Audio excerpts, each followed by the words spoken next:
Bourbon. It's not why I get up in the morning, but it is why I stay up late at night.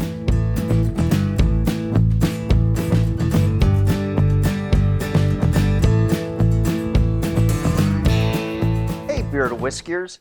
Once again, it's time to spread the gospel of good taste. In this episode of It's Just Bourbon, I've pulled a bottle out of my bourbon stash that I'm going to tell you a little bit about, give you a little bit of background and history, and then kind of let you know what I get out of it when I smell it and taste it.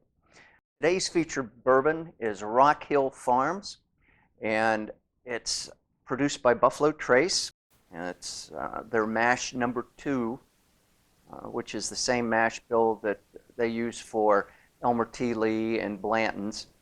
It's actually a little more rye in it than their mash bill 1, and obviously a lot more rye in it than their wheated mash bill. It's a beautiful bottle. It's almost decanter-like. You can see that there's a picture of a horse on it. And what this was, in the early 80s, they developed the Blanton label, and that was such a big hit.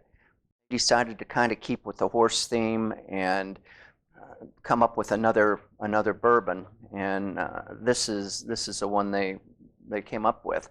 Rock Hill Farms was actually a farm owned by Alfred Blanton on the Kentucky River near Frankfort, Kentucky.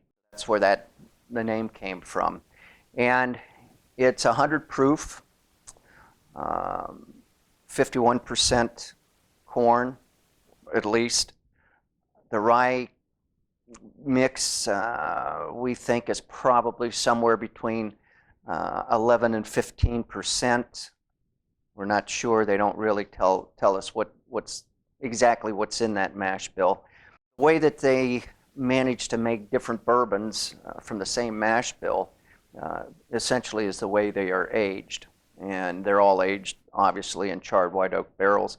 But if you ever visit Buffalo Trace and take the tour, one of the things that they will tell you is they've got literally hundreds of rick houses on the property. Some of them are brick, some of them are wood, some of them are 2 stories, some of them have basements.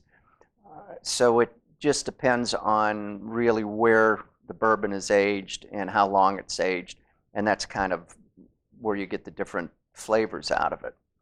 As far as the aging goes, we're not really quite sure how long it's been aged.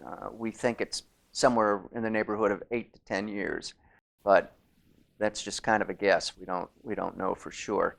In terms of color, it's a nice sort of medium amber color. As far as the nose on it,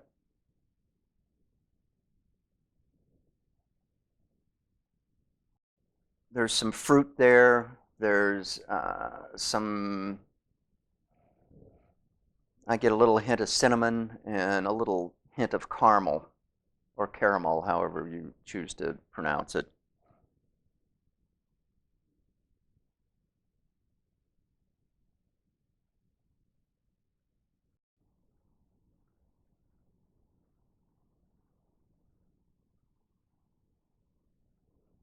I get a good deal of spice and pepper, still a little cinnamon to it.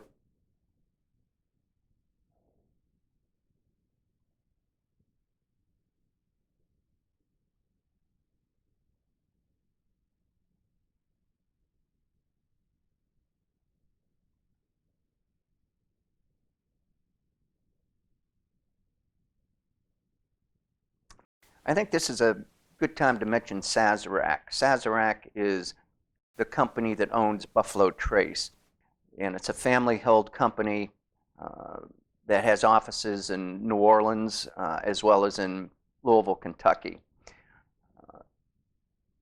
And I just needed something to talk about while I was thinking about the finish on this. It's kind of a medium to long finish. There's still quite a bit of spice there. There's a little bit of cinnamon there. There's a little bit of oak there, and then a lingering sweetness as well. Brown sugar is as good a description as anything. But in any event, it leaves you wanting to take another sip, which exactly what you want out of your bourbon. This bottle I bought at the Ojai Beverage Company in Ojai, California. I paid, I think, $65 or so for it. Just a plug for the Ojai Beverage Company.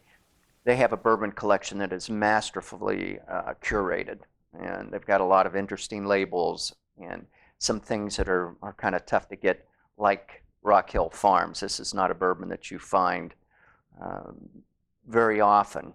It's really not distributed in great volumes. So if you see a bottle of it, grab it, because you may not see it again for another year or two. And as I said, that you can expect to pay between $50 and $70 in that range, depending on where you buy it. And having said all of that, I'm going to leave you to it, and we'll see you next time.